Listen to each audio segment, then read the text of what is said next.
This cocktail is called Burnt Embers. We're going to start off with our ice in our glass like so.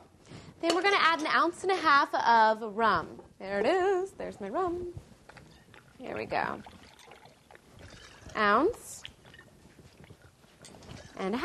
Now we're going to add 0.5 ounce of apricot brandy. In like so. The rest of it is pineapple juice, and it's not much. It only calls for 1 ounce. So I'm going to measure that out there.